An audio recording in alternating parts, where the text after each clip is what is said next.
my friends, good afternoon to you all, and thank you for your presence here today and for standing up for religious freedom, which is a basic tenet on which our country was founded. Your voices added with those across not only our state but across our country today, united in prayer and united in witness, will help to bolster what we really are to be as a people in our religious freedom. And in our freedom, we know that we always turn to God, who is the author of that freedom and who gives to us indeed his word. This is taken from the Gospel of Matthew. When the Son of Man comes in his glory, and all the angels with him, he will sit on his glorious throne. All the nations will be gathered before him, and he will separate the people one from another, as the shepherd separates the sheep from the goats. He will put the sheep on his right and the goats on his left. Then the king will say to those on his right, "Come, you who are blessed by my Father, take your inheritance, for the kingdom prepared for you since the creation of the world. For I was hungry, and you gave me to eat. I was thirsty, and you gave me something to drink. I was a stranger, and you invited me in. I needed clothes, and you clothed me. I was sick, and you looked after me. I was in prison, and you came to visit me."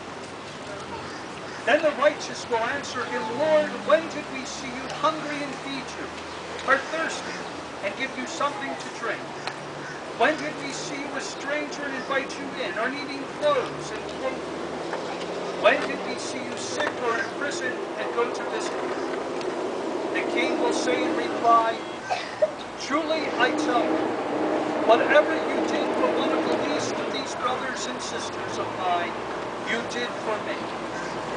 This is the gospel of the Lord. Praise to you, Lord Jesus Christ.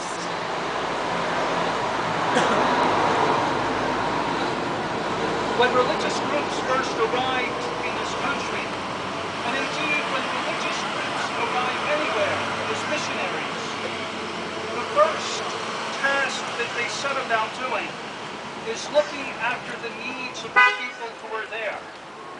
So before churches are built, hospitals are built, orphanages are built, places where people can be physically cared for were built.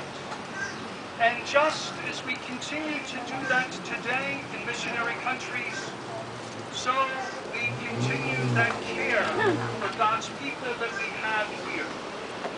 Not based on religion, but based on the need of the person who comes, either needing healing or food or clothing.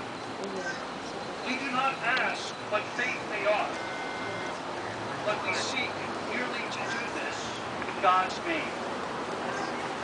What the Health and Human Services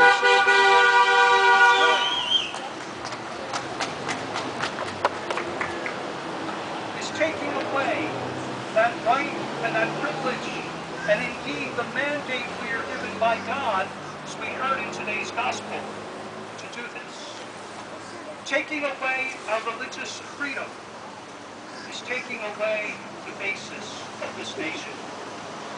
And we have to stand up true to what our forefathers have envisioned for us and say that no government, and it was not in their vision of our forefathers, no government will be able to take away our religious freedom. So I'm grateful to you today, for you stand here representing not only yourselves, but you represent those who come to our hospitals, to our schools, to our soup kitchens, to our employment services, to our churches. You represent all of those whom we seek to reach out and help, and who with this mandate will be placed in danger, because this mandate seeks to take away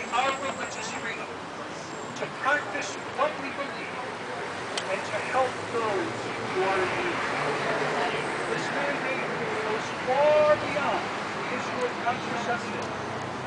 This mandate goes to our very existence, to live in freedom, to practice our faith, and indeed calling on the mandate of Jesus Christ to help those who truly are in need and who seek from us that way out of their illness, out of their peril, out of their poverty.